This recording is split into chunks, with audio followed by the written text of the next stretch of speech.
All right, we are now live on YouTube, and I'm just going to mute mics as we go, and we can get started. All right. Thank you, Taylor, for helping us out with the technical side. It is 7:07 on April 19th. I'm going to call this meeting to order. This is the virtual public comment session of the City Council for the Danbury Career Academy Public School Bond 2021. Also present besides the council are the steering committee for the Career Academy, as well as leadership from the Board of Ed. Let's see, I'm going to start with the Pledge of Allegiance. If Mr. Priola, if you could lead us in the Pledge of Allegiance.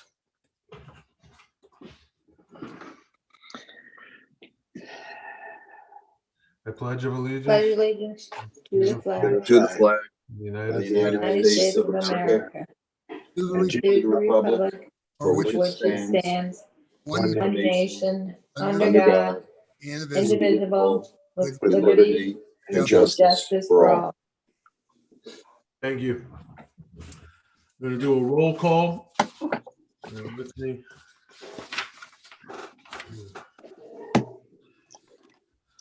Mr. Howes, Present. Mr. Bizade, Present. Mr. Mike Esposito, Present. Mr. Levy. Mr. Levy's here, thumbs up. Mr. Salvatore, Present. Mrs. Stanley, Present. Mr. Tabersack, Present. Mr. Fox, Present. Mr. Priola, Here. Vinny's here, Mr. Palma, Here. Mr. Rottello, Here. Mr. Visconti, Here. Mr. Henry, Present. Mr. Knapp, Here. Mr. John Esposito. Thought I saw John. I think he just got in. John Esposito, were you here? We'll double He check. was waiting. Mr. Santos, Present. Mr. Perkins, Present. Mr. Chianese, Present. Mrs. Caminta, Here. Mr. Molinaro, Here. and Mr. John Esposito. I thought I saw him. If you see him come in, please let me know. Said he's in. Vinny, Mr. President, he's been having connection issues, Okay. Yeah, I So don't we see have- him. I will let you know when he is. but he is here. We have Or at least was, 20 will be. members He's present. winking in and out. Thank you very much. So this meeting, I'm going to read the legal notice on this meeting. Please note that this meeting is immediately followed on the same Zoom link by a committee of the whole to take action on such items. So if folks could just stay on for that. This is the legal notice. Notice hereby given that the City Council of the City of Danbury will hold a virtual public comment session at which parties and interested citizens will have an opportunity to be heard in relation to the following. Sole agenda item number 1, Danbury Public School Bond, $99 million, Danbury Career Academy.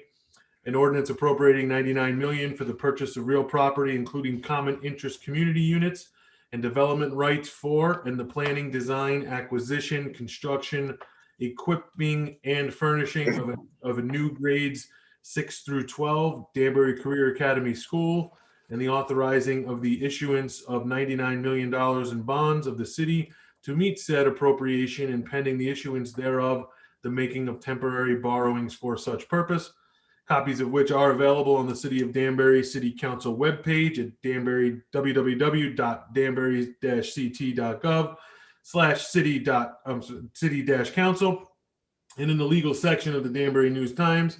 Comments should be sent to comments@danbury-ct.gov. It must include full name and Danbury address. Email your comments by Monday, April 19th by 9 a.m. If you do not have an email address, please contact your elected council member to provide your comments. Said virtual public comment session will be held on Monday, the 19th of April, 2021 at 7 p.m. Attested to Jean A. Natal, legislative assistant. I just wanted to note that we did accept comments straight up until the start of this meeting. So what I'm going to do is first read the public comments. There are 3 public comments. I'll read them in their entirety. So please bear with me. Comment number 1. Hello, my name is Mark Sorrentino of 20 Jeanette Road, and I am not in favor of this proposal. We need to fix our current schools first. This is not a solution. Also, we have Henry Abbott Tech High School, so I feel there is redundancy. Let's remember we are still in a pandemic. Families are still struggling to make ends meet.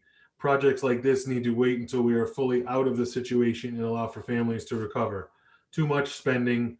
Have we forgotten our ways? Please treat this like this was your own personal budget. P.S. I'm happy to volunteer my time to help provide thoughtful solutions. Respectfully, Mark Sorrentino. Comment number 2.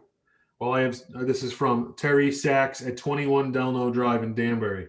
While I have seen the very reasonable cost to the city expected to construct the new school, I have not seen any figures as to the cost of equipping the school and the expected cost to operate an additional facility for utilities, maintenance and insurance, busing and payroll for additional principal, vice principals, educators, nurses, social workers, counselors, security, custodial, and other staff. Before deciding to undertake this project, we should be informed of how much the school budget will need to be increased and what tax increases will be necessary to operate the school, especially in light of the school board's request for a 10% increase this year. Please publish this information, and no decision should be made to construct the school without it. Thank you. And our last comment is from Jose Pimentel of 1 Kedney Avenue in Danbury. Thank you to the city council and our mayor for all the tremendous work you do to keep our city prosperous and vibrant. My name is Jose Pimentel, and I am writing this letter in representation of LEAD, Latinos for Educational Advocacy and Diversity. As the city council considers the approval of the Career Academy, I would like to remind all council members that a donated school for 770 students is still being blocked by our Democratic delegation. Yes, a school that secured an initial commitment of $25 million to build its own school has not been allowed to open its doors. By this September, the charter school would have been serving 440 students already. This would have been a tremendous help to deal with the surplus of students we currently have. With the influx of new students, we will have an even bigger crisis in our hands when all students are required to be in-person schooled. This should not be a partisan issue, but it is in Danbury. With virtually all Democrats at all levels opposing it and all Republicans supporting it. This nonsense only happens in our city. In other cities where charter schools exist, Democratic leaders understand their value and support them. This partisan ideology by our local Democratic Party is hurting the ability of our city to adequately handle the growth in our student populations, and their ideological position seems to always lead us towards the path of higher taxes. I am writing this testimony today to ask the supporters of our charter school and the mayor to make the funding for the charter school a prerequisite for the Career Academy. To actually use this opportunity to have a long-term solution where the charter school could be approved and begin to operate as soon as possible while we wait 5 years until it will probably take to build the Career Academy. The charter school will start with grades 6 through 12, where the needs are dire and can potentially be expanded to become a K through 12 school. Between the charter school that provides an amazing educational option for our parents with almost no cost to taxpayers and the Career Academy, we can have a long-term solution for the future growth of our city. Please do not let the other side block an entire school ideology or to appease their special interests. Work on a comprehensive solution with the Democratic Party that includes both the Career Academy and the charter school. Attach this request also to the Board of Education and call for additional funds. This is why we have a two-party system, and this is an amazing opportunity to find a compromise that would be best for the city of Danbury. Hartford, as well as private donors, are ready to power millions of dollars into our city. Let's do what is best for the residents of Danbury. I would like to thank those folks for sending in their comments and taking the time. There are no further comments from the public, so I would entertain, actually before we do that, I think the committee, the steering committee probably wanted an opportunity to speak, and I think that's fair. Is there anybody from the steering committee that would like to say anything?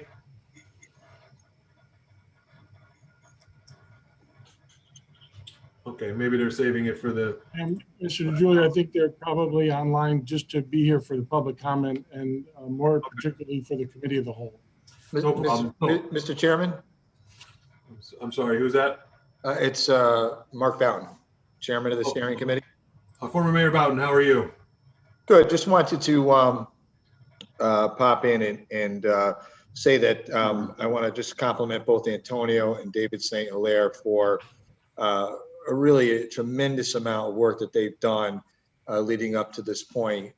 This project doesn't get to where we are right now without their dedication and their hard work as we continue to vet out and do the things that we need to do. And I also want to mention Dan Petrovich too, who's done really an outstanding job. But look, this is an important opportunity. It's a moment for all of us that all of us understand the pressure, the significant pressure. Some have called it all kinds of names, from emergency to crisis or whatever. This needs to get done one way or another. It is critical to get this particular project going.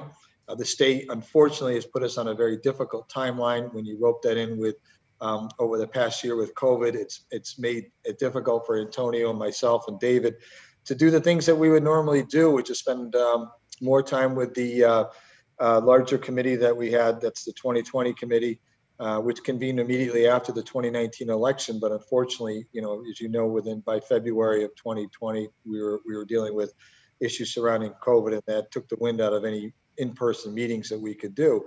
But I will say that there is wide consensus, including with the Board of Education, with the public at large, with the committee, and with many members of the council that I've talked to personally, but not all. I mean, everybody's entitled to their own opinion.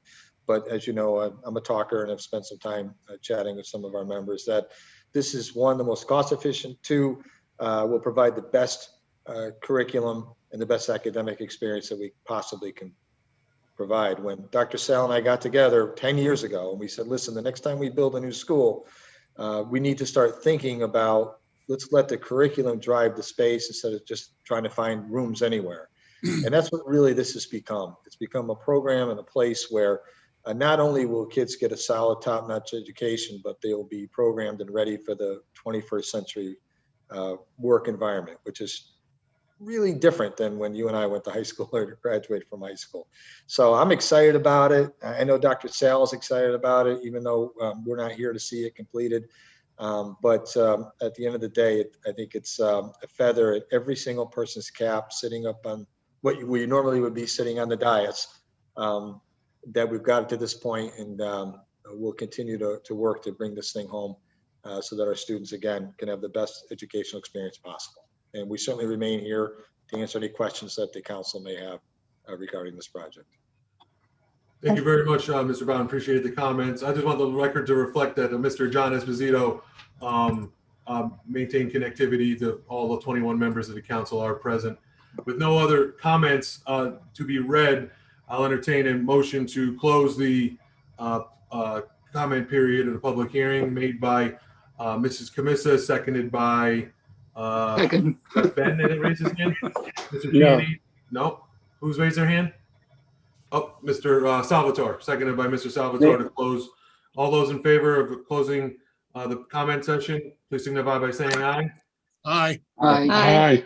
Aye. Anybody opposed? Opposed. Sorry, so can you please say who's opposed for the record? Paul Rotello, Mr. President. Okay.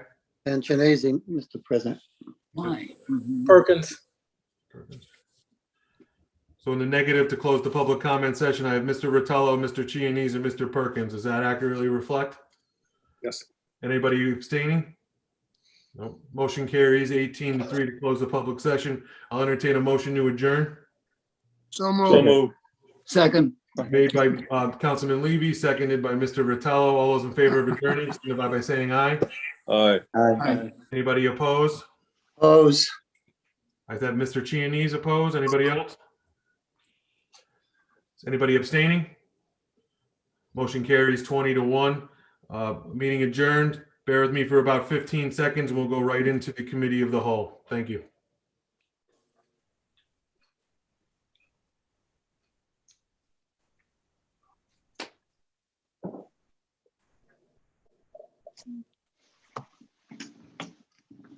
Hello.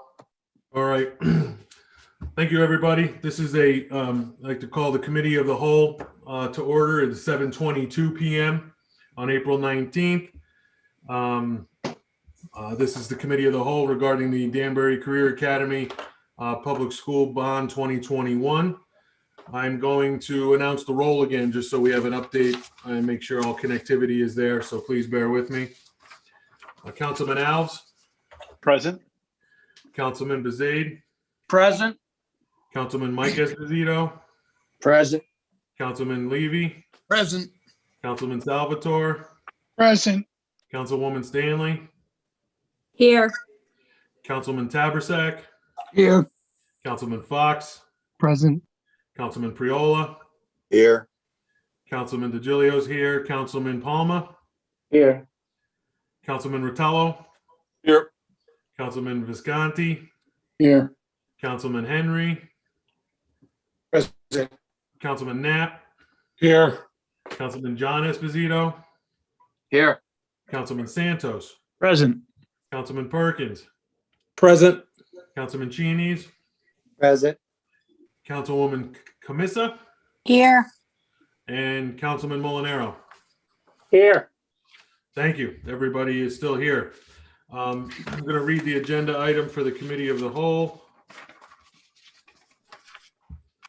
which is, let's see what was noticed. The Danbury Public School Bond, $99 million, Danbury Career Academy.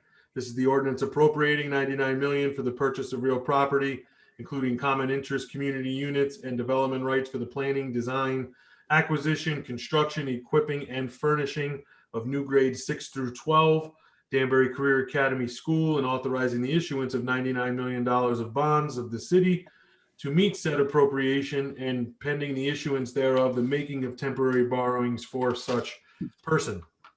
With us tonight are the entire body of the city council to discuss this, as well as the committee for the Danbury Career Academy, the steering committee, and I believe leadership from the Board of Ed is still here as well. So thank you, and some department heads too. I see a bunch of folks. Mr. Antonio Idarola, Mr. Pinter, Mr. St. Hilaire, Mr. Mayor is here as well. I'm just scanning the room here. Ms. Calitro, Mr. Dr. Pasquarella. I see Ms. Kate Canetta, Ms. Maureen Gregorius, Ms. Gladys Cooper. There's a few of us. Everything's in the it's being recorded, so we're all here. So to start this Committee of the Whole, I will entertain a motion to get things going. Mr. Levy, I see your hand up. Yes, sir. I'd like to put a motion on the floor for the purpose of discussion.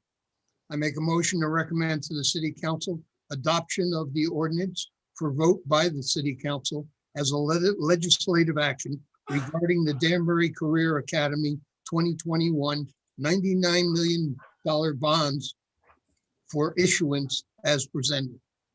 Second. Motion made by Councilman Levy, seconded by Councilwoman Camissa. So now we will have discussion on this item. I think maybe perhaps it would be best to hear from the committee first, just with an overview. I know that Chairman Boughton of the committee did give us a brief overview in the prior meeting, but perhaps another one would be helpful. Sure, Mr. Chairman. Can everybody hear me okay? I'm having some connectivity issues here. What a shocker, right? Anyways, as I mentioned in the previous meeting, we have been doing our due diligence for roughly the last 2 years, working our way closer and closer to being able to pull the trigger on this.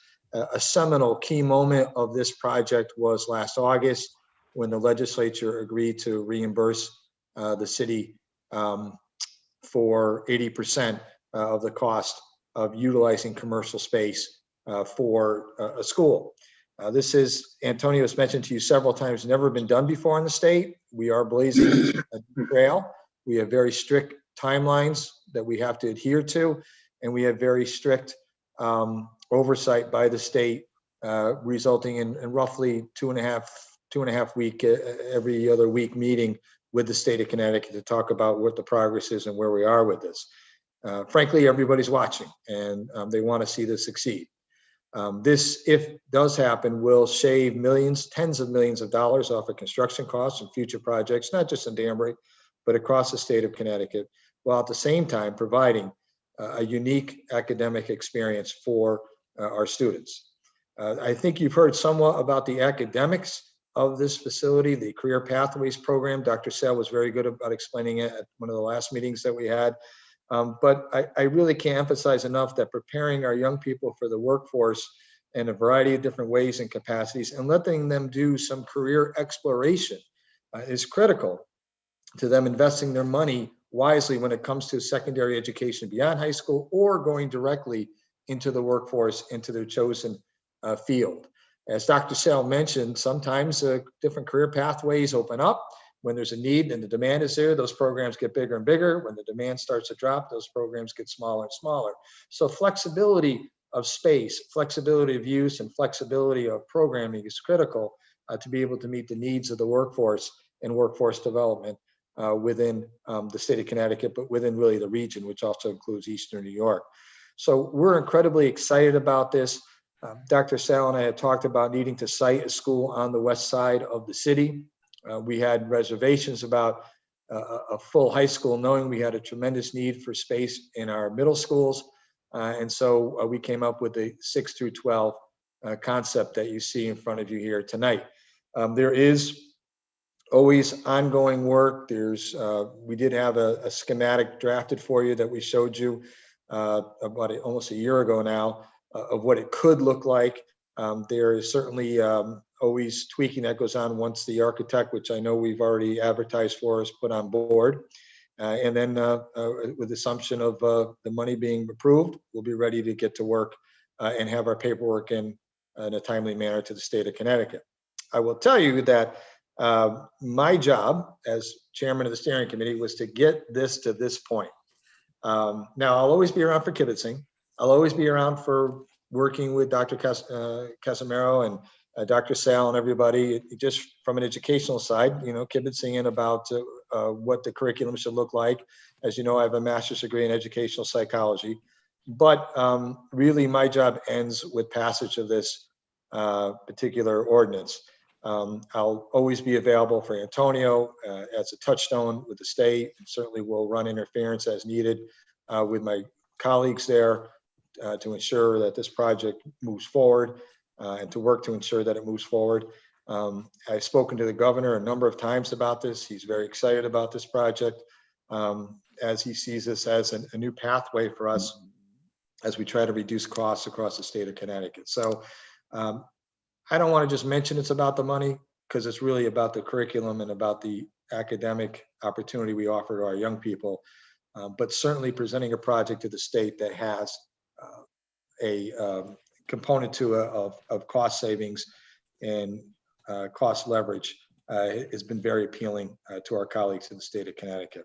With that, I'm going to just turn it over to Antonio for a minute, Mr. Chairman, with your blessing, to let him kind of update us a little bit on where he is, if he's had any further conversations with the state from the last time that we met.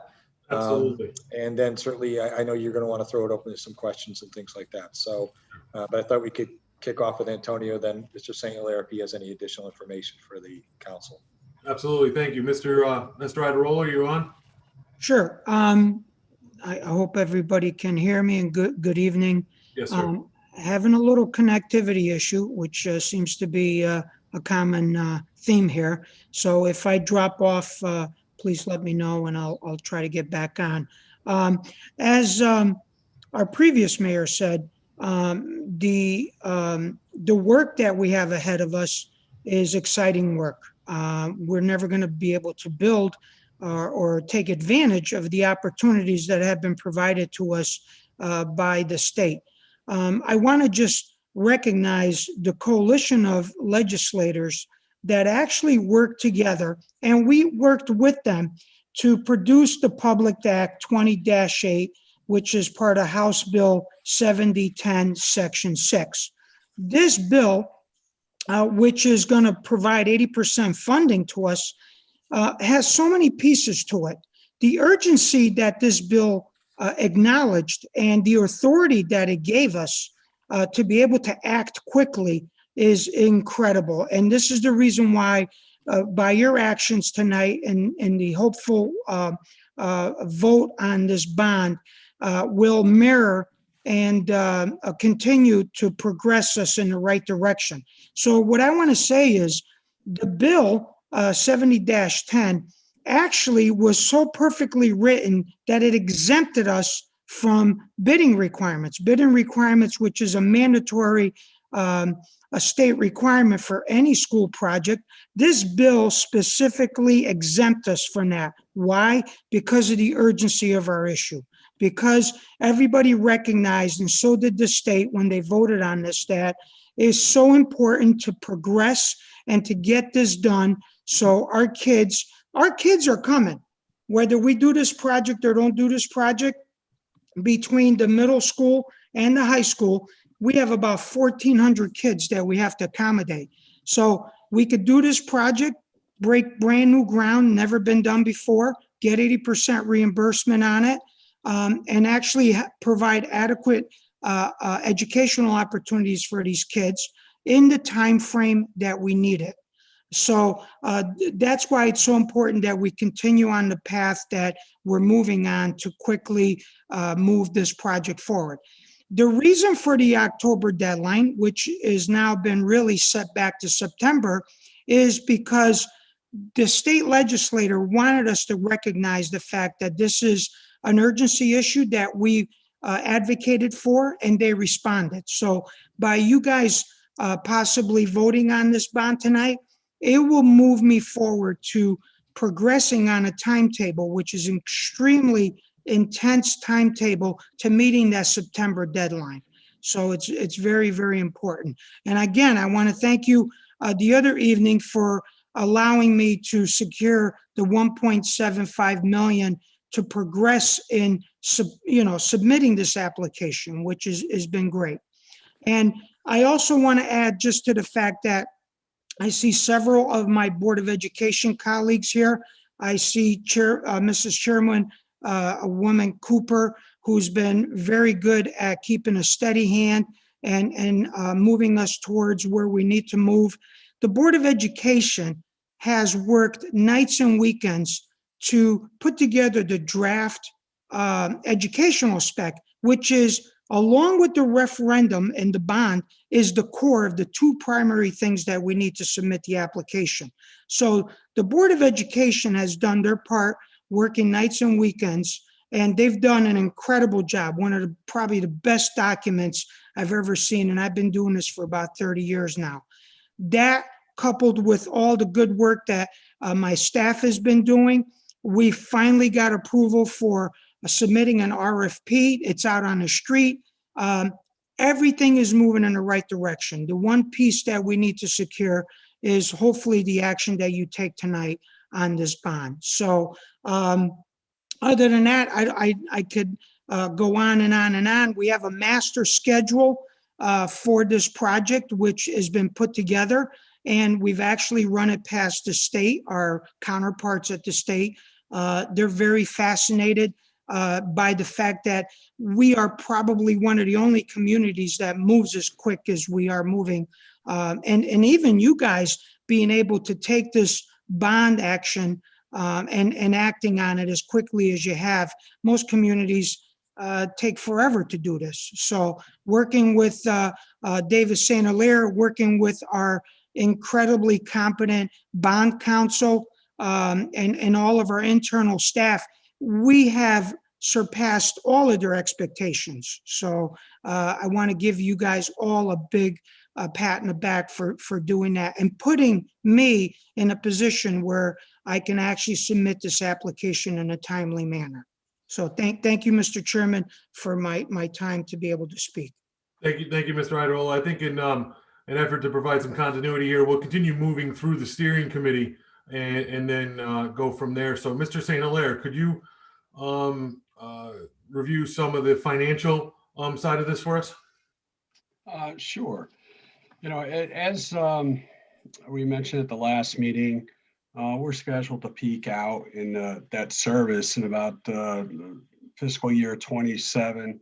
And this is done because we gradually spread things out as the project completes over several years, and we issue debt over the next 5 to 7 years as the project completes. And we start getting certainty on when we're going to get paid back from the state. That's when we start issuing the permanent debt or bond, if you will. During the initial years, we're going to be issuing a lot of temporary borrowings, bands. It's bond anticipation notes. So that's why you see that kind of delay pushed out several years. And it also helps us because it smooths things out a bit more. Rates are great, as you know, right now. They are creeping up a little bit. We expect that they will continue to creep up over in time. We don't know what they'll be, but rates are expected to remain favorable over the next few years at least. So this is, again, a great time to go out. You do see a slight increase because of the addition of proposed bonding related to this, but nothing that we can't handle, as you saw in the charts. We've been very disciplined on issuing our debt, and as some debt rolls off, we issue new debt. Right now, we're about $12 million per year. We're on a 10-year schedule, meaning we issue 10-year bonds. And, depending on how much we issue, if we end up issuing more in 1 year, we may go out for 20-year bonds. The rates play a big part of that as well. The reason why we switched to a 10-year is because the rates were more favorable for 10 years than they were for 20 years. And we yielded significant savings in interest costs doing it that way. That may change at some point. So as we evaluate the situation, we make that determination. So a question came up the other night. The difference between what they saw last year and what they saw this year. And last year, I think I used some other assumptions that we would go out probably for 20-year bonds. The rates have been better, so we were going out for 10-year bonds. The assumption that you're looking at related to this bond or this proposed bond is on a 10-year schedule. So you see a more condensed schedule, which is always favorable for the rating agencies. They like to see the pay down much quicker. If our budget can handle it, we tend to speed up the schedule. And if we can't, we'll spread it out a little bit more, but the rates, as I said, play a big part of that as well.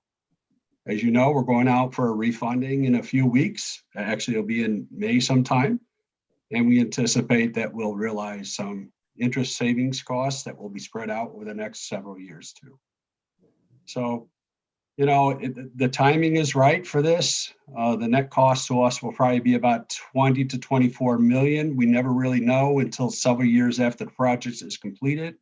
And the reason for that is because the state will always, after they do their audit, they will say some costs are not eligible. And of course, Antonio and his crew are always part of that and saying, they fight very hard to try to make every cost eligible, but the fact of the matter is the state has the final say on that. And, oftentimes we don't win every appeal, but we usually end up slightly less than what we like. So that's why I always assumed approximately a couple percentage points less than what the reimbursement rate is. So that's my spiel on that. But if there's any questions, I'm always happy to answer those. Thank you, Mr. St. Hilaire. I appreciate it. Is Dr. Sal on? Or a member from his administration on his behalf? I think I do see Dr. Sal is here. I think he's on mute. Dr. Sal. Did you Mr. President, he is on. I think we just have to, he probably got to get himself off the video and mute. Yeah, Dr. Sal, if you can hear us, you're on mute. I can just say very briefly that we're incredibly excited from the Board of Ed about this project. I'm relatively recent coming onto the committee, but I know that Dr. Karen Casimiro has been working with former Mayor Boughton and with Antonio more recently, consistently to put together a wonderful plan for the Pathway Academies. And we're really, really excited to partner with the city on this.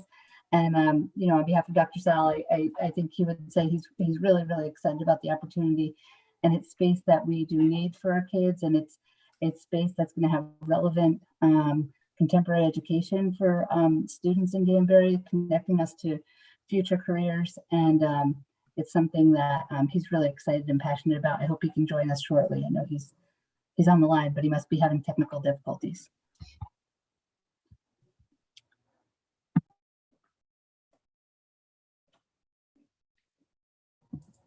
Thank you, Chair. Mr. President, I just had a quick conversation with Dr. Sal. He's trying to get on. He knows we're looking for him, and so he hopefully will be here in a minute. He said he was having some connectivity issues.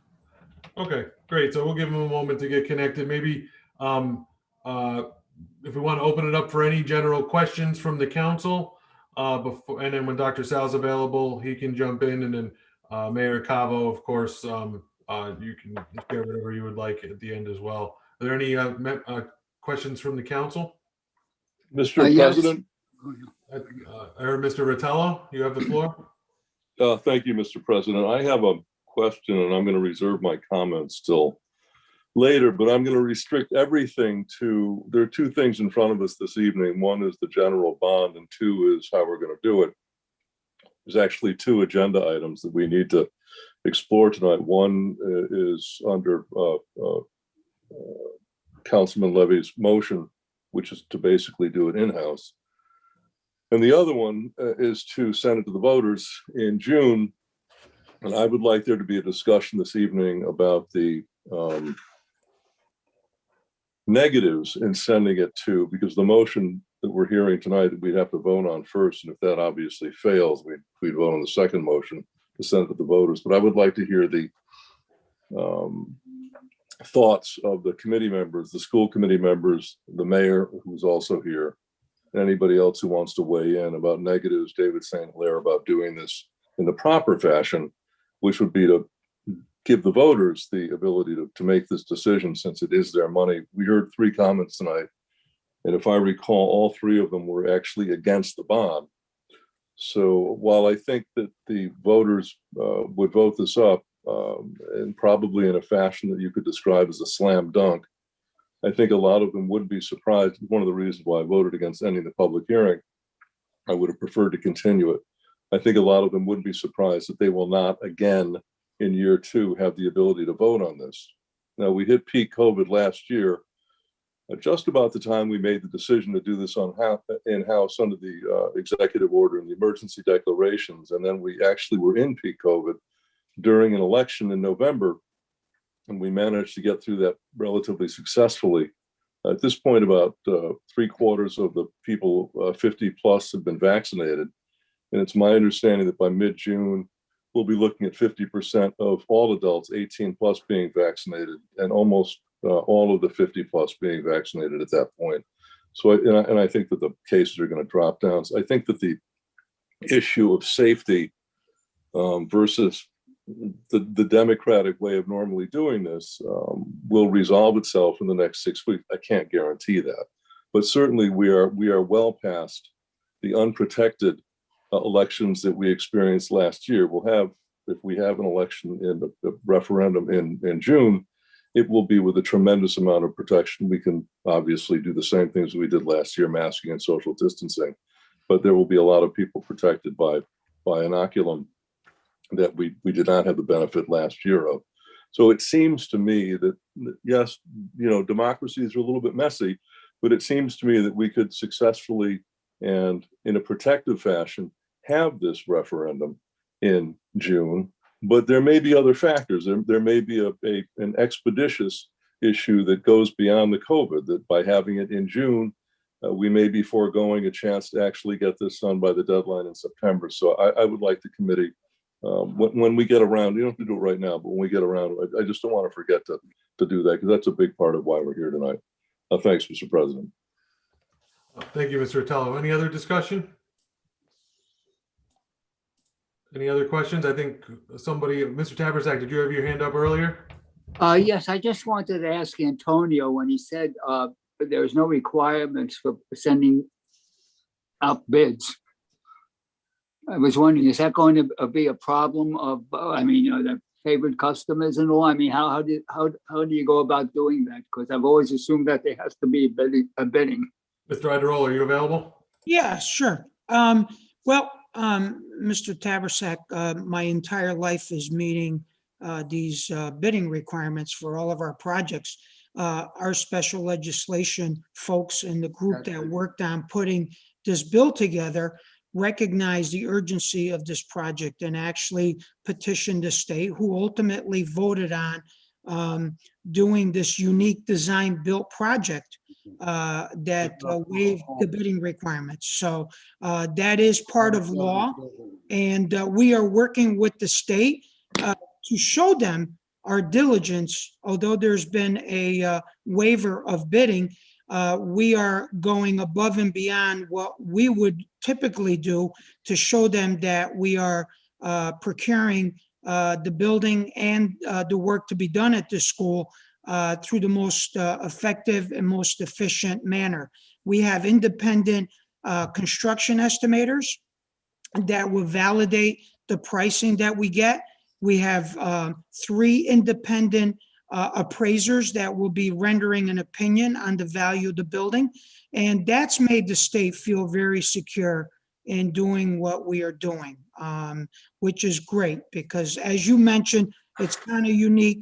And usually I spend my entire career meeting the bidding requirements that the state has in order to fulfill those requirements and get our reimbursement back. But this is very unique project. Again, driven by the urgency that I think the Board of Education has spent so much time presenting to the state, and look at the demographics of what we have coming our way.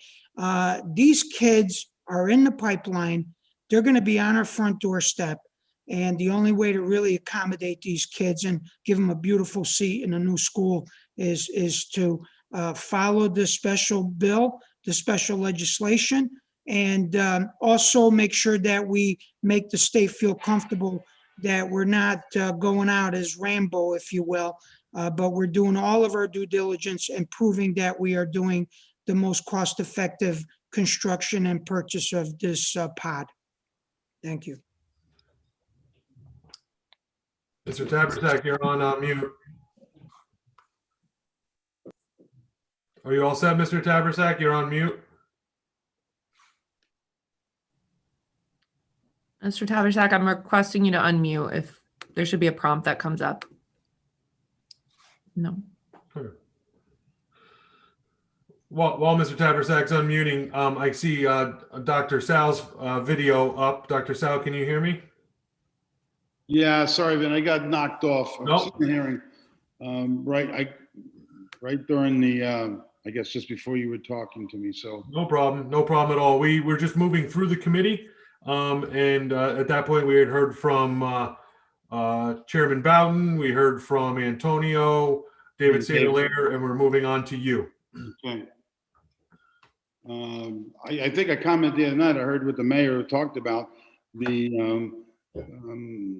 the idea strategically we had a number of years ago was to create a facility that was not just for accommodation of students, but rather to carry out a mission. And that mission was defined as we've come through our curriculum and our development for the secondary school, and that was career academies. Our high school is no mystery to everyone here. It's the largest, continues to be the largest in the state. And we know that one of the key factors for youngsters to complete programs and be successful in school is to make a connection to our staff and to our teachers. and the freshman school has been successful in doing that. Our early college program has been successful in doing that. And we've had this idea that we needed to make better connections with youth in terms of what studies they go through and are matriculate through that high school. So the concept of the Career Academy has come up. It actually came up during Malloy's administration when we were looking at the number of students that were leaving the state, the jobs that were in the state that were not able to fill. From that, we developed this vision that we could create a system at our secondary school that would provide some clarity for students to think through a pathway of what they might want their careers to be, i.e., that's where the academy came in. Sure, it was there because of the enrollment. Sure, it was there because we were overcrowded. But, do bricks and mortar for the sake of brick and mortar when you don't have to, and do it in a way I think we're doing is not only unique, but I think you would expect us to do it in a way that makes the most sense for our kids, and this program does do it. I keep hearing about the cost. Yes, there's a cost. I know Mark's talked about the reimbursement. The approval has to be for the whole amount. I get that. The reimbursement is 20% of that, which I think is a bargain deal for what we're getting and what we need. If you don't do that, then you're going to all have to come up with something to do something with, because right now you're hitting 3,300 or 3,400. I'll just put something in the parking lot for all of you. Right now, we're looking at coming back next year. One of our problems is that, 3 and 4 lunch waves with 900 kids to 1,100 kids, depending on the schedule, nowhere to put them. We're just growing at 900 per grade level. It used to be 700. Now it's about 900. Next year, your kindergarten's coming in at 1,000. I talked a little bit about that. So I think one way or the other, we need to do something. This is an opportunity. The cost, Mr. Perkins did ask me. It depends on how we do it. If you recall with Westside, we phased it in slowly, but we had the Genesis started over at Rogers Park from years back, and we simply moved it over. It is an expensive school. No question about that. But that is something I've said at the board, on our board, and at this meeting, that it would be nice to put in X amount of teachers as we go up the next 3 years. But, the budget is the budget. You know what's happening with that. So, it's going to be a tough take. But at any rate, whether you put this academy together or not, the kids are at the school. They're arriving and they're there already. So I just think if you want to develop a system that's a lighthouse situation for Danbury, this is one of them. It also provides clarity for kids as they study and move through the curriculum in a purposeful, meaningful way, which gives them a better opportunity to graduate in 4 years, enter either the world of work if they decide not to go to a college, or a certificated program, internship program, or to a 4-year degree. The venue is open to all of that. I don't want to keep talking about that, but I think Mark articulated very well in his statement. And Antonio knows he's been working with us, with the state, in terms of our ed specs, which have to be approved still by the board. We have some rough drafts at this point. I think that's all I can say. Oh, that was great. Thank you. There may be some additional questions. We can go back to any council members that have any questions or comments. Are there any additional? Mr. President? Yes, Mr. Cheney, floor is yours. Thank you again through the chair. I guess that Dr. Sell or any of the board of school board members, can you just go over again the enrollment process for this new building? Because I think if I remember that it's going to be a combination of Danbury High School and the academy. And at the end of the day, they're going to get a diploma from Danbury High School. Can you just go over that, how that will work with the enrollment process? Okay, you mean who would be occupying it, you mean, right? The way it's scheduled right now, yes, I think that, thank you. Much like ACE. ACE right now, students go to ACE and they receive a Danbury High School diploma. It would be modeled after the same system. So the youngsters would be getting a Danbury High School. It would not be a standalone high school where you would be expected to provide all of the ingredients that would go into a comprehensive high school, fields, electives, all of that. It would be an adjunct to the main campus, which is Danbury High School. Danbury High School itself, the vision is here that much curriculum work would have to be done. There would be other academies. So let's just take, for example, at this point, there may be, use a number, 6 academies. And in those academies, 2 of them should be located at the summit, 2 or 3, depending on the size and the need. That would be the secondary. That would be your 9 through 12 or 10 through 12. In conjunction with that, we've had a bulging middle school challenge. So there would be 6th, 7th, and 8th grade at the academy. That would be for middle school at this point. So it'd be a 6 through 12 campus. 6th, 7th, and 8th would be middle school to accommodate the growth that you're having at the middle school level, instead of just building a standalone school. As you know, we already put West Side in, we put 10 modules in, you know, as I said before, the numbers are growing. So that's how we would get to the 1,400 number that you keep hearing about. So it would be a 6 through 12. Secondary would have the academies. That we're developing the middle school programming, which would be a little bit different. They would be around, help me out, please, Antony. Is it 370 or 380 thereabouts? Antonio, 370 or 380 middle school? Yeah, it's 360, Sal. 360, and then Yeah, the rest would be high school. And that's the way we're looking at it. So those youngsters, if they want to be in the band, could be at the high school band. They want to be in the play, would be in a high school play. If they want to play interscholastic, they'd be there. You know, the vision is the same as ACE in terms of access to the programming at Danbury High School. Follow up, Mr. Chair. Absolutely.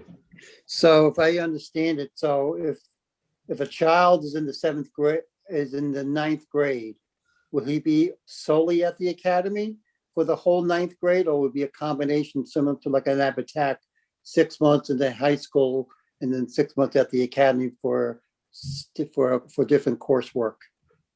Well, right now it's in the infancy stage. The model that we were looking at was from Nashville. And one of our challenges, I think, that faces Danbury is equity and access and selection of a program before they actually understand the programming. So the idea here is that all of our 9th graders would enter in 9th grade. And then in 9th grade, there would be some exploration specialized seminars to expose those 9th graders to the options that are within the academies. And then they would make a selection post 9th grade in order to enter. That's our suggestion. And that allows all youngsters to decide on, you know, maybe this is what I want to do. And I don't want to go to the academy. I'd like to be at the high school and try a different one. So we think that would provide equity and access to all of our kids. And then they would make a choice. After that choice, then they would attend the academy. And at academy, if they choose, maybe at the summit, they would go to the summit for that. Depending Mr. on. Chairman, can I just add that real quick? Sorry. Yes. I just want to add to Dr. Sal's comment. So Councilman Shinisi, also understand that sometimes kids are very mobile in these programs. And it wouldn't be uncommon for somebody to start at the summit and say, you know what, this isn't for me. I would rather be at Danbury High, the Clapper Ridge building. Or, we've often taken kids from the Danbury High building and moved them to ACE if the parents and the child felt that was the best fit for them. So there will be some of that cross-pollination back and forth. But generally speaking, once the child selects their pathway, that would be the path that they would follow for the next 3 years. But I just want to make sure that there's a lot of movement between schools sometimes with kids. As you look for the Good point, Mark. Mr. Chairman? Yes, Mr. Levy. I also, Mr. Levy, go ahead. And then after, I wanted to go to Attorney Pinter as well prior to going back to the council. But go ahead, Mr. Levy. I just, before you call it, I would like to make an addendum to the original motion. So please recognize me before you call the question. Oh, sure. Absolutely. So Mr. Pinter, while while we're on that, obviously it's complicated. There was a couple options here. Can you just, for purposes of clarity, to make sure we're all on the same page, the motion from Mr. Levy was to recommend to the council the ordinance for vote by the city council. I just wanted to make sure if there's any other language you needed or that was clear enough. Thank you, Mr. President. So, yes, I understood Councilman Levy to indicate a motion that indicated a vote by the city council for purposes of the bond ordinance and the language in the ordinance. And I just wanted to ask if the maker of the motion would amend that motion to specifically state that motion that has been prepared and that more closely conforms to the bond requirements that we want to come out of both the committee and the city council. It's important that we're exacting about the language. And I would ask if the maker of the motion is willing to amend that motion accordingly. Through the chair, that was my intention because I recognized afterwards that there were areas that probably should have been touched upon. So I would like to expand on that before the motion is tried. Sure. Go ahead, Mr. Levy. Why don't you do that now? Mr. And then, Chairman? I'm sorry? I apologize. Mr. Chairman, is it okay if I make a comment before we go into the motions? So let's do this. Mr. Levy wants to amend his motion. We'll let him amend his motion. We'll vote on that. It's just the amendment for it. Then we'll return immediately back to discussion on it, and then you'll be recognized first. Okay? Mr. President, I have a point of order. Sure. We have, and I have to include council on this, we have 2 agenda items tonight, and we're only hearing about one of them. That would be the one that falls under Councilman Levy's motion, but there is another agenda item that we need to explore, and I need a ruling, an opinion anyway, from council as to how we're going to do that. Even if Councilman Levy's motion carries, I need to know if we're going to discuss the second agenda item. I've never heard of ignoring an agenda item that's been previously published and noticed, so I'm not quite sure how we're going to thread our way to do that. So with Mr. Levy's indulgence, I would like to just get an opinion from council as to how we're going to proceed on that. Thank you. Mr. Pinner, can you clarify that? I'm only aware that we have one agenda item in the bond itself, so that'll be helpful. Okay, let me clarify that for the council. With the mayor's cover letter at the April meeting, there were 2 proposed ordinance options provided. And the council has a choice. If a motion is made to receive and adopt one of them, that's a motion that can certainly be considered and voted upon. If the council's wishes to consider the other option, the council may do so. They can do so by an amendment to the original motion and then have a vote on that. So there will be an opportunity for the council to consider both. However, the council should vote on one of them, ideally, discuss that,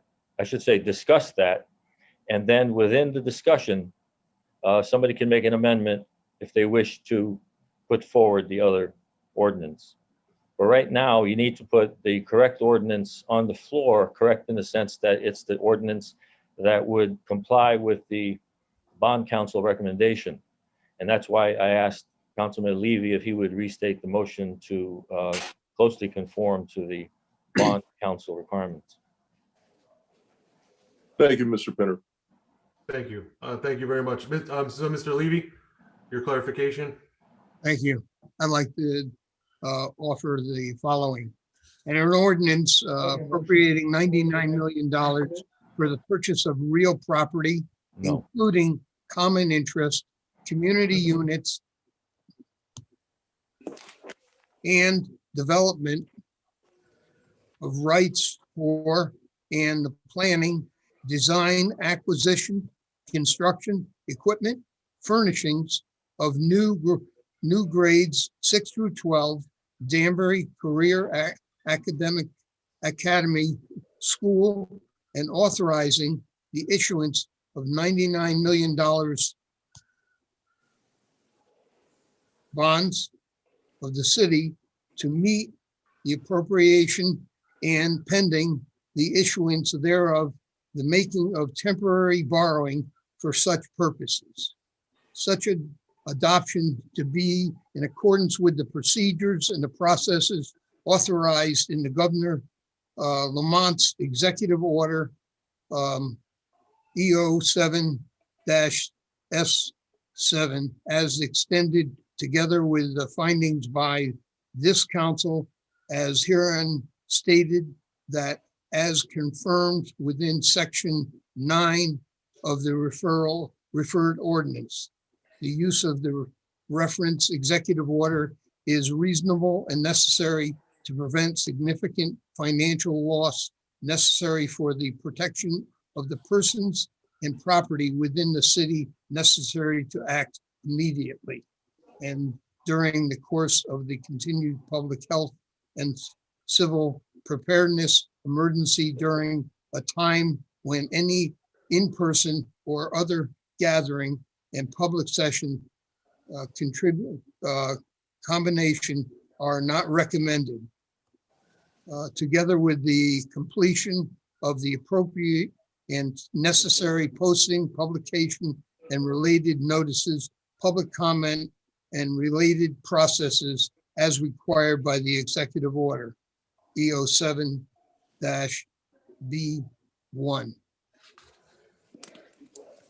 The council fully recognizes it could have chosen to refer the recommended ordinance for public referendum. However, making this determination to utilize EO 7-S7 intentionally and purposely to safeguard, protect, and secure the public health, safety, and welfare of Danbury community and its residents. Does that make it legal, Mr. Hinton? I think he covered everything. Thank you, Councilman Levy. That's exactly correct. Thank you very much. So, Mr. Pinter, so we should, with that being said, he's amending his initial proposed ordinance. We should all, that needs to be seconded, correct? It should be seconded, yes. Okay. Second. But no, second was the original second. Will she agree to the? Yeah, so Ms. Camissa, are you on? You'll agree? I see you shaking your head yes and a thumbs up. So you agree to that amended motion. Thank you. So we're going back to discussion on that clarity item. Thank you. And I apologize for not going to Mr. Pinter earlier to clarify that, knowing the complexity here. So we're back to square one on comments from the council. And Mr. Perkins, I promised you'd be first. The floor is yours. Thank you, Mr. Chairman. Mr. DiGilio, point of order. Yes, Jack. So you made a motion, you made a second. Is this discussion we're having right now by Mr. Perkins on the motion of the amendment? Or are you going to call the vote for the motion on the amendment? No, we're You still need to on vote the motion on the amendment before you can move into discussion on the main motion. So the person that seconded the motion was okay with that amendment. So we're back to Correct. discussion on the item. I believe, Les, you can correct me if I'm wrong, but I believe you still have to vote on the amendment. Yes. Well, there's no amendment on there's no amendment on the floor. The motion was simply restated. It's been seconded, and now the council can go into discussion. Thank you for the clarification. Thank you. Mr. Perkins. Thank you, Mr. Chairman. I would just like to preference a statement or letter read in during the public hearing. One of the residents mentioned, like we had discussed in the past, about the uncertainty of the staffing requirements, principals, administrators, psychologists, counselors, faculty, support staff inside the classroom, security, maintenance, internet, the whole 9 yards. I know that I won't be able to get a concrete number on that, kind of not expecting one now. What we're doing is tantamount to ordering a custom vehicle and not getting the price on it until you go pick it up at the dealership. But I get that whole thing. But I would like a little bit of insurance. So through you, Mr. Chairman, to Mr. St. Hilaire, Finance Director. Yes, Mr. St. Hilaire? Yes. Oh, he's here? Yes, he is. Yes, I am. Go right ahead. I usually see the face. I'm sorry. Can you, I mean, I know you have a crystal ball. You can't see too far in the future, but you are privy to more information that a lot of us are. Can you give us some kind of assurance that we have certain projects getting built out, we have things, revenue streams online that haven't really been realized yet, possibility of expanding the grand list?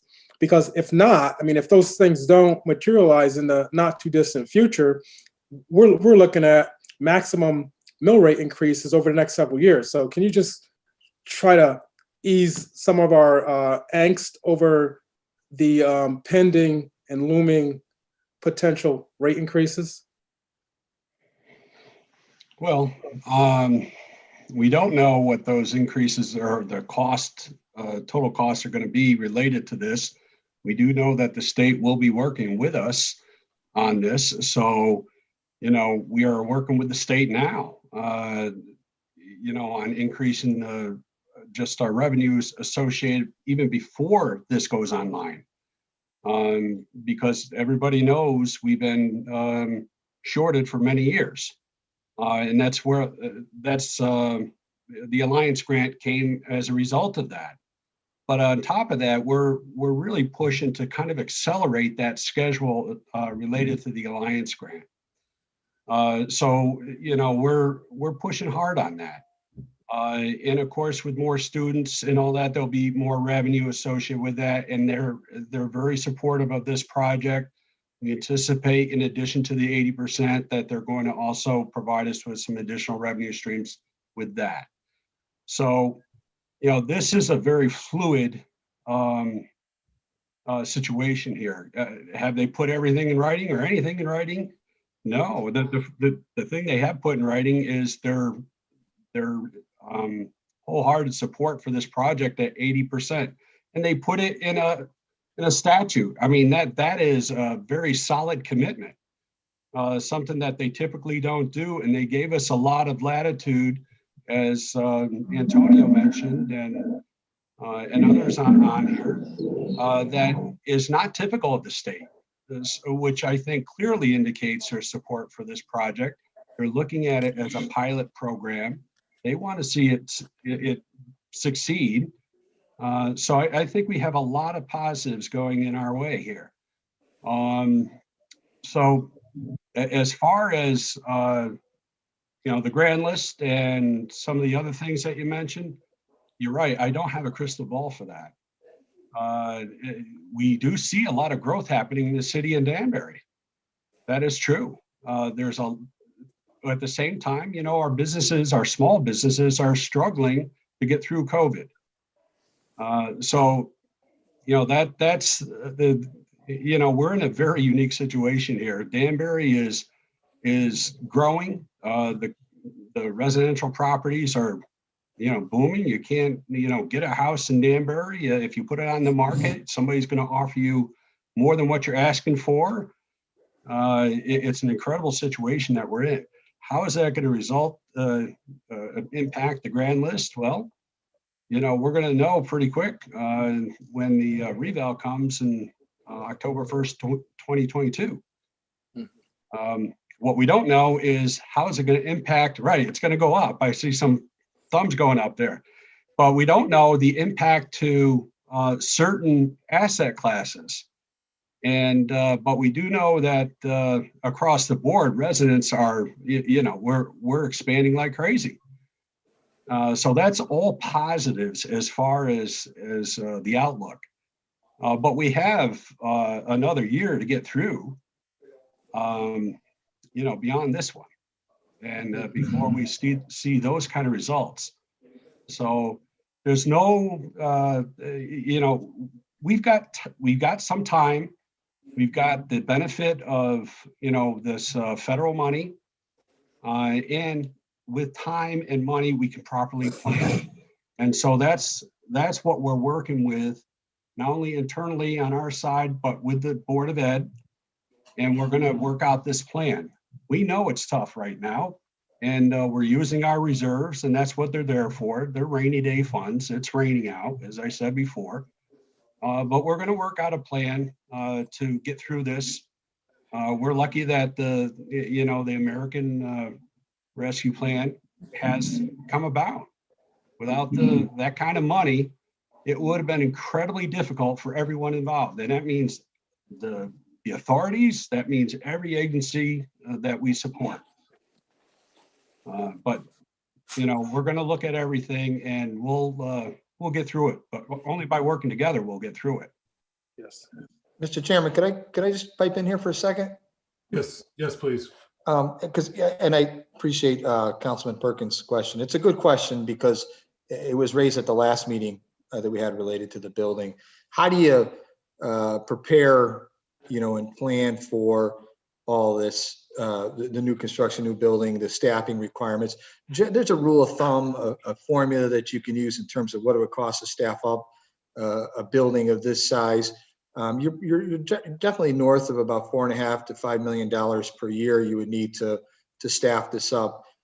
Having said that, before everybody loses their mind and says all is lost, it's really not lost. And here's the reason why. Those 1,400 kids will be added into our student count. Assuming, this is a big assumption, I understand that, but assuming the state releases the ECS money in terms of calculating it the way they did in the past, each child would receive a reimbursement, each additional child. So every October 1, we report in our numbers to the state, and we say, we got 1,000 more kids. The following year, the biennium budget, we will be compensated for those extra kids in the form of more state resources coming back to us. That's how it works, goes by the October 1 enrollment number in the first year of the 2-year state budget. So what happened is this year, and I don't know, I didn't see Sal's October 1 count because things were in such a state of flux. It was hard to even count the kids given COVID and everything. If in fact, all these students do show up, as I think they will, and I'm very confident they'll be here, when they calculate that, you'll get a portion of that reimbursed by the state of Connecticut, assuming they continue their funding mechanism. If they don't, every city across Connecticut is going to be in trouble because we're not the only ones in the same position. Norwalk, Stamford, Waterbury are all experiencing the same things. They actually got a lot more American bailout money than we did, our school district did. But the fact is they're dealing with the same similar issues as we are. So one is your student count. You mentioned grand list. There is some grand list growth. Will it be enough to cover all that? Absolutely not. Two, we know that there'll have to be some increase in the mill rate. I mean, your taxes are going to have to go up. I mean, when I sat in that chair, I raised taxes. You got to do what you got to do. But thirdly, I do anticipate, and there are multiple bills on the floor right now at the House, in the Senate, in the legislature, with new revenue streams for local municipalities. Are they all going to come to fruition? No. Will one or two of them? Absolutely. Everything from increased pilot money to being able to charge a sales tax to everything in between, marijuana money, cannabis money, everything in between. So I think the city will be able to leverage new resources that they've never had before. I think there'll be a higher reimbursement rate. And then finally, we come to the frozen ECS grant. There's a big push going on now to get that released so that the cities will be made whole, because that's become a real hardship for a lot of the communities like Danbury. Again, there's about 4 or 5 of us that are all in a very similar situation, that are building schools and are looking at how are we going to staff these. So I think there's an opportunity here for us to really cut in half, if not more, some of those costs. Yes, will there have to be a bump in taxes? Maybe. We've averaged about a 2% increase over the last several years prior to the last 3 years, below the rate of inflation, I might add. But I mean, yeah, we're going to have to pay more in resources to be able to get this done. Having said that, we don't have a choice. These kids are going to be here. It's our moral responsibility. It's our legal responsibility to educate them. And Dr. Sal and I, over the years, have gone through multiple different ways. Sal, I'm sorry to be speaking for you, but we have multiple different ways of, can we do split sessions in the same building? We looked at doing something like that to accommodate the increased numbers. Well, that turns out to be even more expensive than just building the new building and get an 80% reimbursement. Could we open up more of the distance learning? Well, for some kids that works, but what we can see now, there are profound social impacts when you have you have a mandated distance learning. Some parents may choose that, and that, not sure how. I guess they have to go through the risks to do that next year. But we now know that has a pretty big impact on kids in terms of the way they're able to deal with each other and deal with the world around them. So we don't know if that's the most best way to educate our children. So we'll have to be creative. We did do, by the way, a financing plan. Joe Martino did it when he was here, and he handed it to me about 3 years ago. And it said that the school district needed a $7 million increase every year for the next 3 years. This would have been year 3 of that projected budget, which means it would needed a $70 million increase. Well, last year we gave them, however we got there, they got an $11 million increase. However they got there this year, there's another increase. So those numbers didn't work out either, because the one thing you can't control is what the demographers are reporting, how they're reporting it, and what's actually showing up at our doorstep every September 1. But I can speak for the whole community and this council to say, any child that shows up with a backpack and a pencil, we're going to educate them. That's our job. That's what we want. We want to do that. And this is just part of that piece of being able to provide the space to do that. So we have some options in terms of financing, Mr. Perkins. We'll have to look at terms of some of our budget. Yeah, we could do a plan for 10 years out, and you'll find out, just like we had a plan that said the freshman academy would last for 10 years before we had to look at space. So that's the first year and it was gone because 450 new kids showed up that the demographer missed. However, certainly I think there'll be some options for us. I don't see the state, and I don't speak for the governor, I'm not speaking for any legislators who, by the way, have worked very hard for us in this project. I don't see them letting this continue on this path for us. They are well aware, and Antonio can testify to this, they are well aware of our challenges here in Danbury. Why? Because they asked me and Antonio, the governor, I talked to him fairly regularly about what's happening. Why do we have so many kids? Where it's coming from? And we know it's a migration out of New York. I think it was 2,000 new people moved here from New York just this year alone. We know where it's coming from, but it's going to be expensive. So I'm not trying to lecture anybody. I'm just trying to tell you what the thinking is behind here. And I just said that, Councilman, because we're friends, and it's all I meant to ask. I appreciate all the information, Mr. Mayor, and you're right about the distance learning. It's having an impact on our kids. We see it already. Mr. St. Hilaire, I appreciate your comments as well, and Dr. Sell. One follow-up question, Mr. Chairman. Yes, sir. This whole project is new. The development and build out of the space is new. I want to tread lightly here, but I do want us to at least begin to think about various levels of safety. Will we be, and through you, to Mr. Idarola? I'm right here, Councilman Perkins. Thanks, Antonio. I just want to know that, will we be hiring some type of security consultant to help us understand how to navigate this complex building of retail, commercial, and just free flow right in the middle of an education center? Can we be privy to some of that information when it does show up? Sure. Mr. Councilman, one of the most important things, one of the most key elements of my job is to provide incredible separation and security for these children that will be in the school. It's not only what I'm trying to do, it's kind of what the state is looking for me to do and deliver on. So this has been a point of discussion from day one when we even thought about putting these kids in here. We have some great plans. I also want to mention to you that our security plan has to be actually submitted to the Region 5 DEMIS office. It's the folks that review emergency management, who also are very critical of our school safety plans. So we have to go through them and ultimately prove to them that we have good isolation, great lockdowns, and total separations from the general public and our school. We have preliminary plans. Actually, my RFP and my RFQ that's out to all the designers speaks a little bit about that and the total isolation that's required. So I don't have any doubt that I'm going to be able to accomplish that. We also have some really unique, as you know, there's some really cool new technology out there that can completely lock down, isolate, and monitor very actively, very at your fingertip type of technology. So I'm very comfortable with it. If I wasn't, I'm going to tell you right now, I would not compromise my colleagues, my Board of Education colleagues that are on this call and that I work with all the time. There's no damn way. I got two 15-year-old kids and their safety is my number one priority. I would not jeopardize the safety of the kids in Danbury and not be able to provide that. But I really feel comfortable that I can. And it's because I've probably been at this building. I think I'm probably into about 20, just over 20 times, walking it, getting a feel for it, really understanding how people come in and out.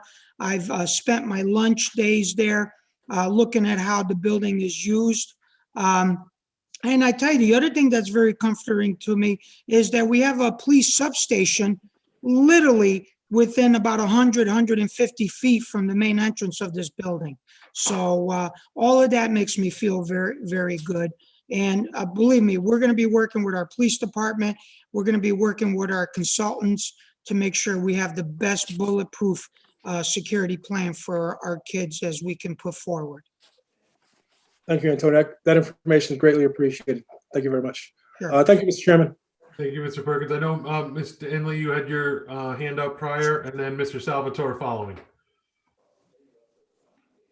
Thank you, Mr. President. Just a couple comments that I'd like to make, and then I probably will have a question through you to Mr. Iadarola. I really do think that the Career Academy sounds like a perfect fit for our growing student population, but not only because of that, a Career Academy would be a significant help to many of the students of Danbury in their futures. I also believe the residents of Danbury are aware of the needs of our school. We were read many letters during the Board of Education's ad hoc meeting with many of these concerns, and the urgency to move on this is important. My only concern, and this is a question that I would like to, through you to Mr. Iadarola, is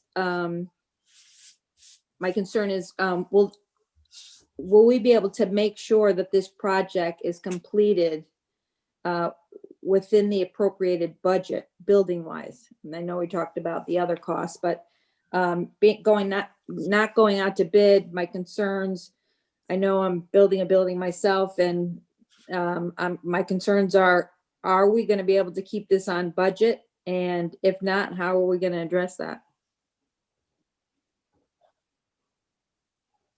Mr. Chairman, I would like to respond to Councilman. Absolutely. Thank you. Yeah, I think what she's making reference to, and especially if she's building a building now, it's very hard to nail down costs right now. We are in an incredible amount of disarray. A lot of the delivery process and a lot of the materials that we typically would see in a brand new build of a project are somewhat hard to get a hold of, and we can't get commitments. The beauty of what we're doing here is almost 90%, maybe more, 95% of this building is already built. This is a home run. We're doing an interior retrofit. We're doing finishes. We're doing furniture. We have a small addition. We have an elevator that needs to go in. But when can we take an existing building, renovate it as new, and eliminate all of the risk that comes out of coming out of the ground? I've been doing this for a long time. I don't breathe on a brand new job until I see my foundations are out of the ground and I see that all my building and steel materials are here. I can breathe here because they're here. This building is there. It exists. It's got a roof over it. It's got windows. It's got doors. It's got access.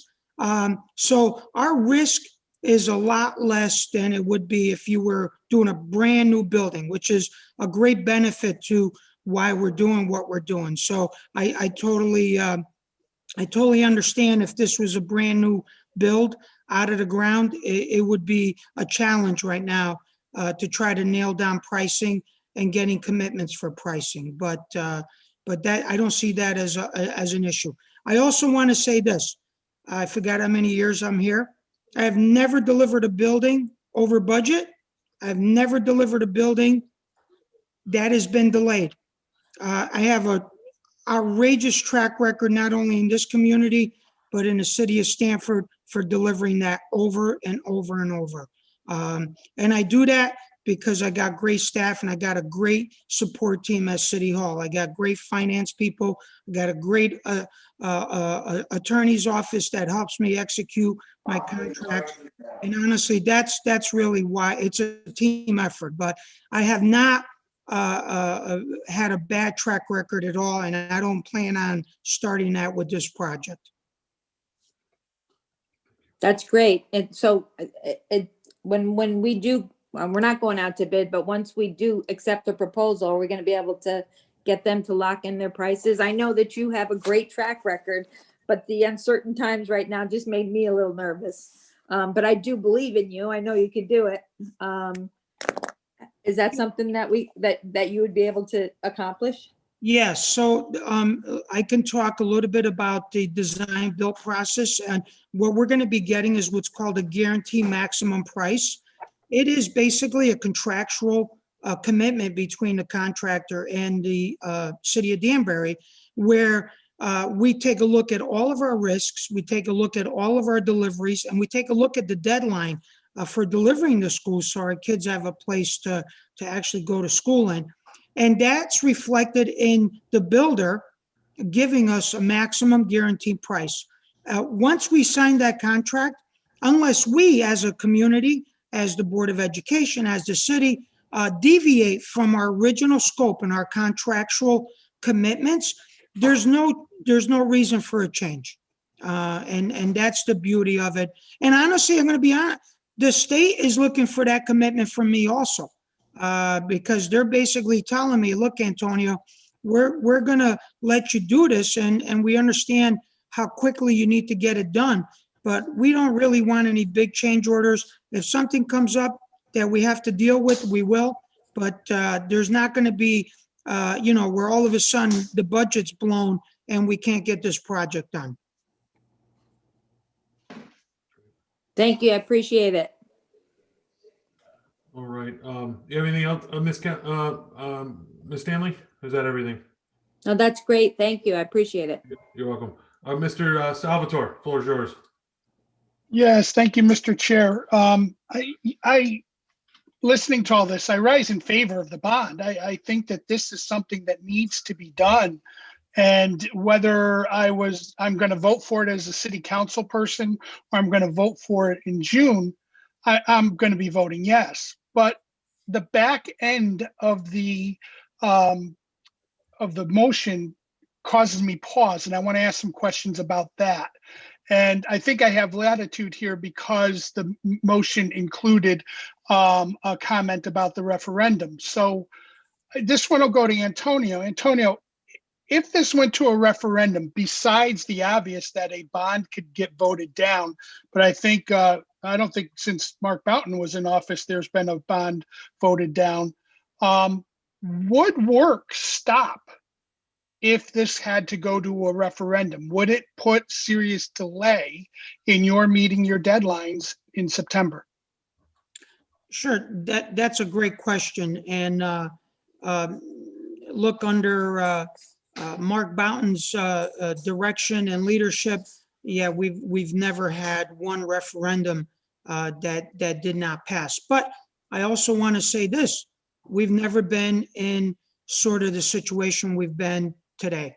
A lot of uncertainty, a lot of people not understanding where they stand. where they're going to potentially get their next paycheck from. And that's a huge, sort of a huge issue that we have to really understand and pay respect to. The unfortunate issue, and this also kind of plays back to Councilman Perkins' comments, is regardless of what we do here, just understand this. Whether you put kids in this building, you don't put kids in this building, these children are coming.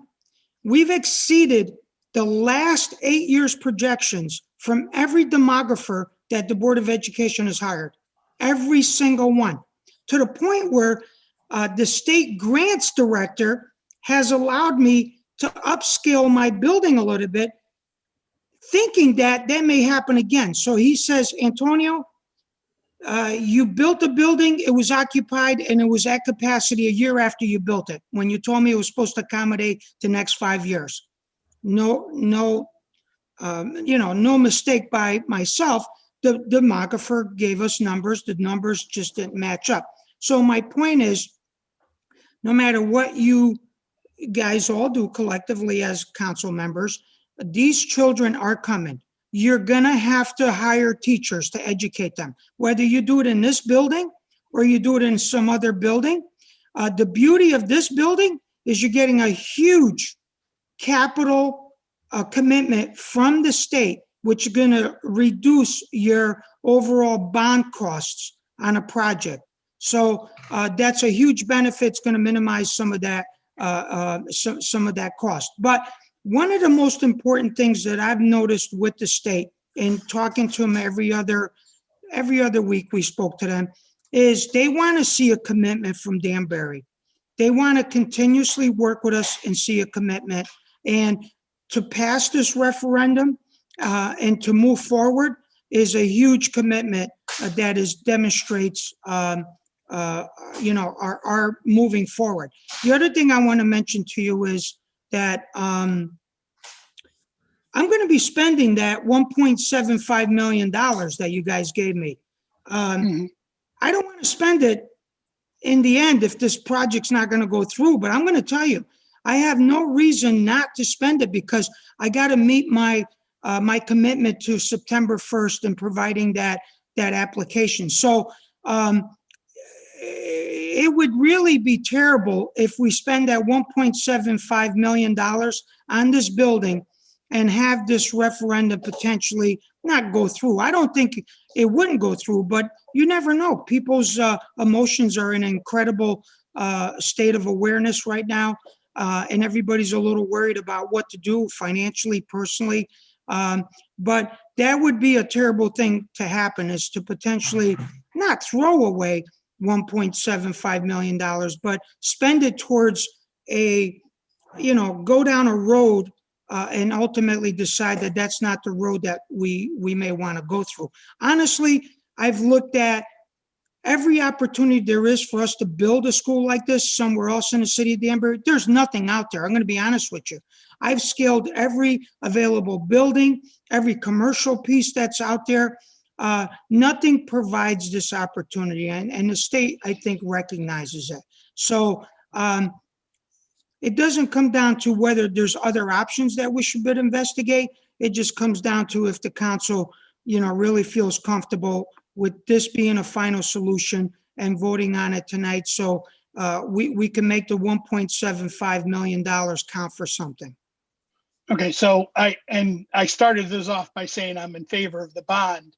So am I to assume that because you have the 1.75 million, your answer to my question would be that work wouldn't stop? You would still be proceeding forward to meet that September deadline, even if there was a referendum that had to be held. Is that my understanding of your answer? Yes, that is. I would have no choice, because look, by the good graces of the voters, we may potentially get the vote in June. And then what do I do if I've stopped all that work? I'm done. I can't submit my application. I automatically lose the 80% funding. So I don't think any one of you council folks would want me to do that and jeopardize that. But yeah, I would continue to keep going based on the good graces of you guys approving the 1.75 million that we presented a week ago, that's what I would need to do in order to meet my deadline. Okay. And Mr. President, one more question, if I may. That was just a follow-up to Mr. Adirola. I don't know whether this would go to Mayor Cavo. I don't think I see any of the registrar of voters on, or it might go to Les Pinter. But on the referendum side, you know, in the mayor's letter to us, it talked about different possibilities of a referendum. And I'm concerned, I'm a healthcare worker, so I am concerned about COVID. But, you know, let's face it, the numbers for vaccinations are going up every day. The last numbers that I saw, and actually Councilman Rotella started to say them, I think all ages are at about 35%, 36%. So almost a third of the eligible ages have at least the first dose. For some reason, the state doesn't give us the second dose information. So my question is, you know, we made it through November and we were on the uptick of that last surge. And that uptick didn't end until the middle end of February. But we made it through, lots of absentee ballots, but I was at Stately Ref School and waiting in line down at the bottom of Karen Road in Palmer when I went to vote. Has there been any investigation of other ways? Are we locked into the 7-ward system? Could they not pick 3 convenient places like the War Memorial, City Hall, and maybe the Danbury High Gym where they could keep students out of that area? Has there been any investigation of this, or do we just know the outcome and we know where we're going tonight? So, Mr. Salvador, I'll jump in first, and then I'll have Mr. Pinter come in directly behind me. And so you are correct. Our current vaccination rate's about 34% in Danbury, all ages. We're down quite a bit from what the state average is, just because of demographics here in Danbury. We've been vaccinating here since the middle of December. And so that's half of December. So it's January, February, March, April. We're in the middle of April. So we've been vaccinating for about 4 months. And so we're at 34% currently. So if you want to extrapolate that out to the June 15th date, will we be at 50% by then? I'm not sure. But here's the other issue, Mr. Salvatore, that I take into account is the children in those schools won't be vaccinated as well by that time in June. And so I need to make sure that we're being very mindful that they're not vaccinated yet and that vaccinations have not been offered to them yet. I will tell you that since my taking office in December, this COVID situation has been unreliable. It's been erratic. It has not proven to show any sign or symptoms of consistency. And based on that is why I'm asking the council to support this bond in a legislative process afforded to us by the governor of orders, because I just don't know what the situation is going to be June 15th. I couldn't tell you in December what it was going to be today, and I won't be able to tell you what it's going to be in June. And so I want to err on the side of caution on a single referendum item that is not involved in a presidential election and all the other piece and parcels that were involved in the November election. So that's why I'm here tonight asking for this to happen. I'm going to let Mr. Pinter talk about the time frame of doing something alternative, as you're suggesting. I have some concerns about your suggestion of picking, several places with voter equity throughout the city. People won't be able to maybe reach their polling place. They may not be able to get to one of those 3 suggested polling places, and therefore you may wind up with some voter equity issues as well. I just want to be mindful of that. So at this time, I'm going to turn it over to Mr. Pinter for just a little bit more on your part about investigating other processes on a referendum vote in June.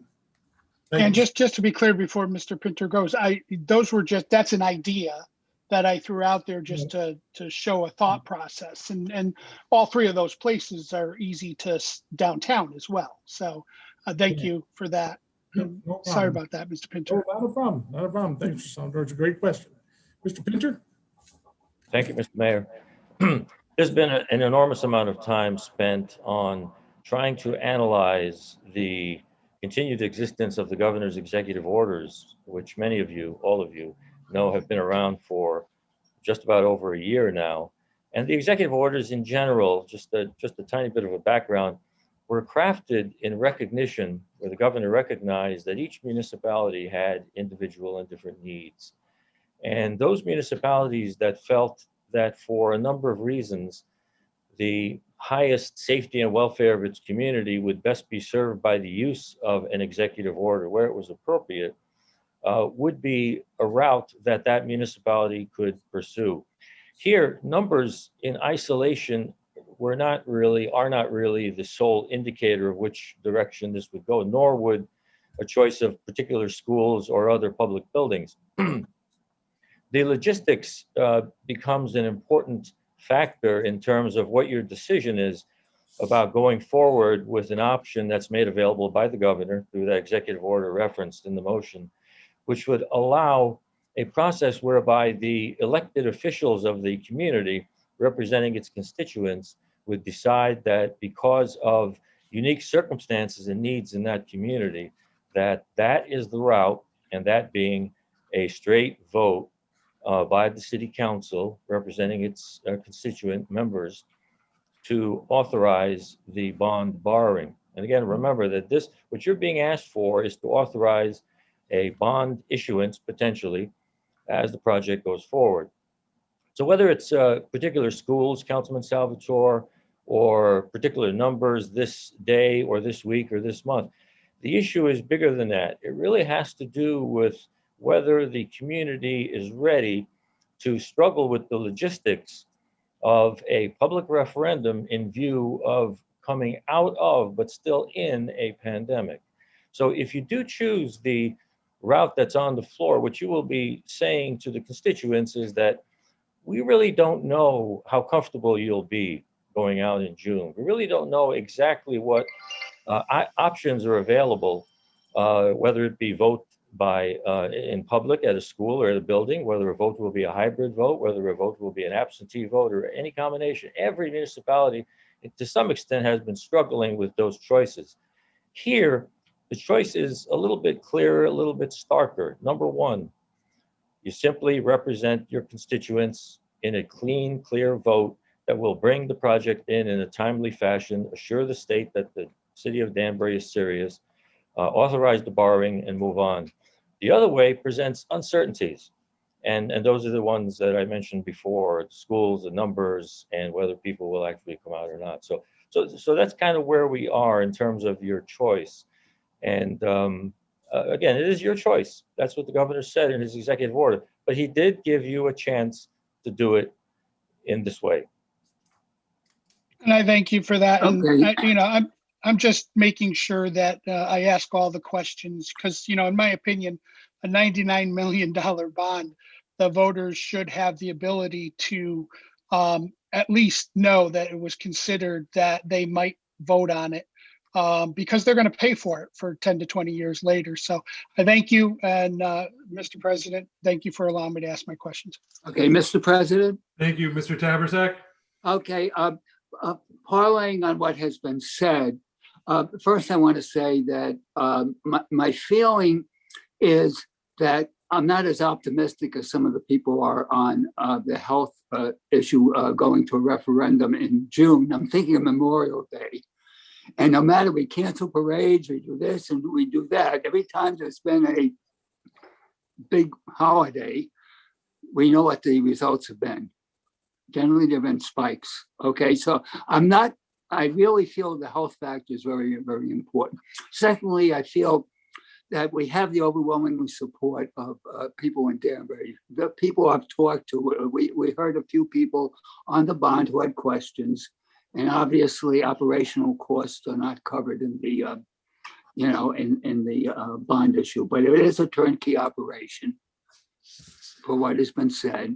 And we're going to have to do adding more teachers and so forth with the increased enrollment, okay? Well, I was wondering what the cost is for putting on this referendum.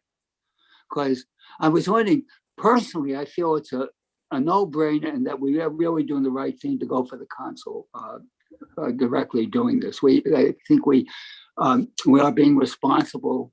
We're considering every option, but to me, I feel it's the best option on something that's really going to be great for the city of Danbury. I mean, we've been searching for a solution, or at least a good solution for a good part of our problems with space and so forth. And we're coming up with an idea that's going to add a new curriculum and so forth to students. And as an ex-teacher, I just can't see why we wouldn't expedite this as much as possible. I was just wondering what the cost was. But my vote is that I'm certainly willing to say, look, we've considered everything and we think it's great for Danbury. I'm willing to vote it straight out and not take any chances on anything coming in June as far as Memorial Day hangover will say. Thank you, Mr. Tabazak. Mr. Mayor, do you have an estimate? Yep, I can just answer Mr. Tabazak's question. Good question, Mr. Tabazak. I spoke with the Registrar of Voters office and asked for an estimate on the cost of a referendum. And I was informed that it could cost anywhere between $15,000 and $20,000 to. Okay, right. But it's not prohibitive, but there is a cost. Thank you. Thank you. Were there any other questions or discussion this evening on the motion? All right, seeing none then, I'll try your minds. All those in favor, please signify by saying aye. Aye. Aye. Aye. Aye. Thank you. Anybody opposed? Opposed. Mr. Chairman, can we take a roll call vote? I'm sorry. Am I too late to request a roll call? I think so. Mr. Rotella, you're in the negative? Yeah, and if I can just clarify something, we are voting as an ad hoc committee to send a recommendation to the full council. We're not voting on the bond. Really, what we're voting on right now is whether we should, when we send a recommendation to the council, include in that recommendation voting on the bond at some point in the future, tonight perhaps, ourselves, or send it to the voters. And the motion is to make a recommendation to send it to the council and to vote on it ourselves. So that's all we're doing, just making a recommendation to the council. We're not voting on the bond. Correct. That's correct, right? Correct. Thank you, Mr. President. Okay, so Mr. Rotella, you are in the negative? Yeah, I'm in the negative. I'm in favor of the bond. I'm also in favor of having the voters have a say. Thank you. Is there anybody else in the negative to the motion on the floor? Right here, Mr. Mr. Perkins? Okay. Anybody else in the negative? Is there anybody abstaining? All right, so I have motion carries 19-2. Thank you for all of your time and attention and questions, and everybody on the call. Very appreciated. We're going to be signing out and signing back into another meeting in a moment here. So with that being said, I will entertain a motion to adjourn. So moved. Made by Mr. Rotella, seconded by Mr. Knapp. Everybody in favor? Say aye. Aye. Anybody opposed? Abstain?